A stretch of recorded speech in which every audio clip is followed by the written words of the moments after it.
परमेश्वर के दैनिक वचन। प्रत्येक व्यक्ति जिसने संकल्प लिया है वो परमेश्वर की सेवा कर सकता है, परंतु ये अवश्य है कि जो परमेश्वर की इच्छा की बहुत परवाह करते हैं और जो परमेश्वर की इच्छा को समझते हैं, केवल वो ही परमेश्वर की सेवा करने के योग्य एवं पात्र हैं। तुम लोगों के अनुभवों में ये देखा जा सकता है कि बहुत से लोगों का मानना है कि परमेश्वर की सेवा करने का अर्थ है परमेश्वर के लिए उत्साहपूर्वक सुसमाचार का प्रचार करना, परमेश्वर के लिए सड़क पर जाना, परमेश्वर के लिए व्यय करना एवं बलिदान करना इत्यादि। यहां तक कि अधिक धार्मिक लोग मानते हैं कि परमेश्वर की सेवा करने का अर्थ बाइबल को हाथों में लेकर यहां वहां भागना, स्वर्ग के राज्य के सुसमाचार को फैलाना और पश्चाताप तथा पाप स्वीकार करवाने के द्वारा लोगों को बचाना है। बहुत से धार्मिक अधिकारी हैं जो सोचते हैं कि सेमिनरी में अध्ययन करने के बाद प्रार्थनालय में उपदेश देना, बाइबल के अध्यायों को पढ़कर लोगों को शिक्षा देना परमेश्वर की सेवा करना है।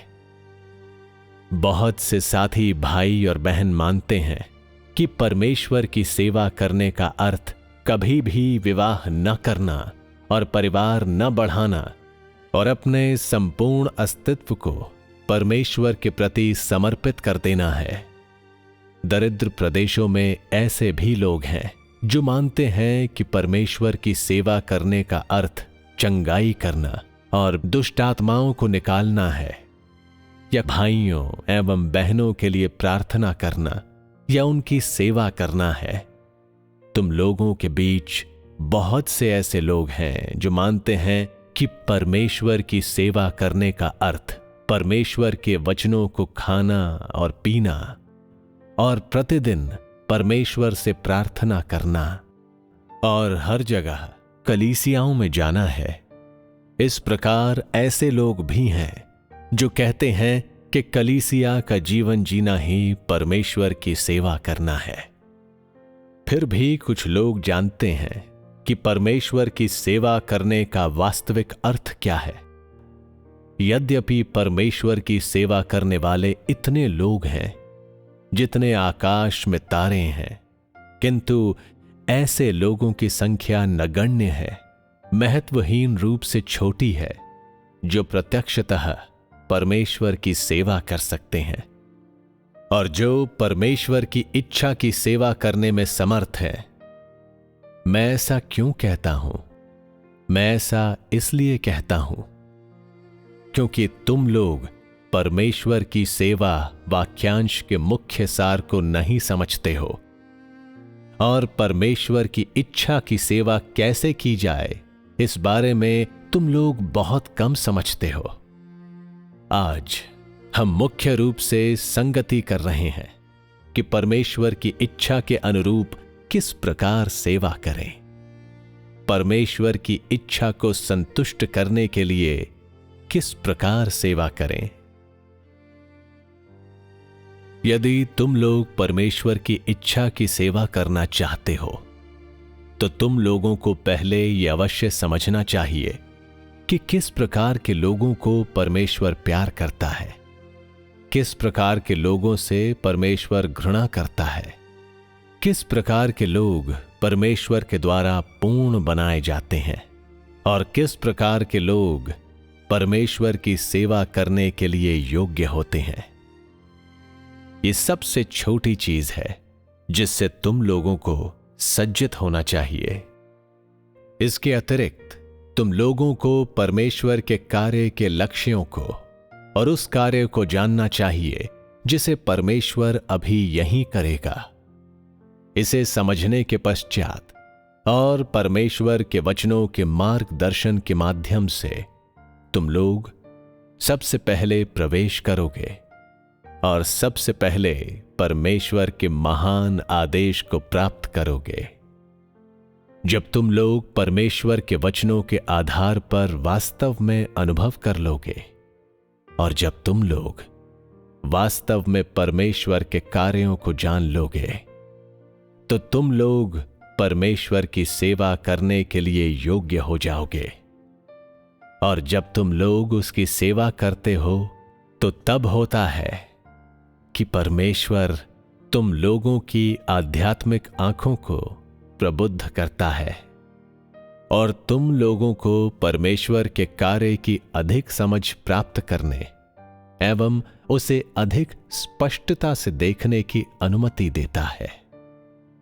जब तुम इस वास्तविकता में प्रवेश करते हो तो तुम्हारे अनुभव अधिक गंभीर एवं वास्तविक हो जाएंगे और तुम लोगों में से वो सभी जिन्हें इस प्रकार के अनुभव हुए हैं, वे कलीसियाओं के बीच आने जाने और तुम लोगों के भाइयों और बहनों को तुम लोगों की स्वयं की कमियों को पूरा करने के लिए दूसरे की मजबूतियों पर प्रत्येक पक्ष का चित्रांकन प्रदान करने और तुम लोगों की आत्माओं में एक अधिक समृद्ध ज्ञान प्राप्त करने में समर्थ हो जाएंगे। केवल इस प्रभाव को प्राप्त करने के बाद ही तुम लोग परमेश्वर की इच्छा की सेवा करने और अपनी सेवा के दौरान परमेश्वर के द्वारा पूर्ण बनाए जाने के योग्य बनोगे। जो परमेश्वर की सेवा करते हैं वो परमेश्वर के अंतरंग होने चाहिए। वे परमेश्वर के प्यारे होने चाहिए और उन्हें परमेश्वर के प्रति अत्यंत वफादारी के लिए सक्षम होना चाहिए। इस बात की परवाह किए बिना कि तुम लोगों के पीठ पीछे कार्यकलाप करते हो या उनके सामने, तुम परमेश्वर के सामने परमेश्वर के आनंद को प्राप्त करने में समर्थ हो।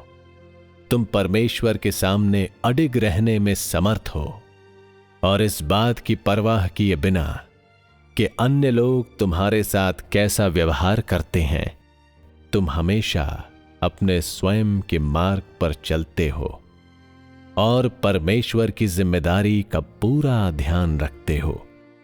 केवल यह ही परमेश्वर का एक अंतरंग है। यह कि परमेश्वर के अंतरंग ही सीधे तौर पर उसकी सेवा करने में समर्थ हैं, क्योंकि उन्हें परमेश्वर का महान आदेश और परमेश्वर की जिम्मेदारी दी गई है। वे परमेश्वर के हृदय को अपने स्वयं के हृदय के रूप में मानने और परमेश्वर की जिम्मेदारी को अपनी मानने में समर्थ हैं और वे इस बात पर कोई विचार नहीं करते कि उन्हें संभावना प्राप्त होगी या खो जाएगी। यहां तक कि जब उनके पास संभावित नहीं होती है और वे कुछ भी प्राप्त नहीं करेंगे, तब भी वे एक प्रेममय हृदय के साथ हमेशा परमेश्वर में विश्वास करेंगे। और इसलिए इस प्रकार का व्यक्ति परमेश्वर का अंतरंग है। परमेश्वर के अंतरंग उसके विश्वास पात्र भी हैं। केवल परमेश्वर के विश्वास पात्र ही उसकी बेचैनी और उसकी चाहतों को साझा कर सकते हैं। और यद्यपि उनकी देह दुखदाई और कमजोर है, फिर भी वे परमेश्वर को संतुष्ट करने के लिए दर्द को सहन कर सकते हैं एवं उसे छोड़ सकते हैं जिससे वे प्रेम करते हैं। परमेश्वर ऐसे लोगों को और भी अधिक जिम्मेदारी देता है और वो जो परमेश्वर करेगा वो इन लोगों के माध्यम से प्रकट होता है। इस प्रकार ये लोग परमेश्वर के प्यारे हैं। वे परमेश्वर के सेवक हैं जो उसके हृदय के अनुरूप है। और केवल ऐसे ही लोग परमेश्वर के साथ साथ शासन कर सकते हैं। जब तुम वास्तव में परमेश्वर के अंतरंग बन जाते हो तो तभी निश्चित रूप से तुम परमेश्वर के साथ साथ शासन करोगे।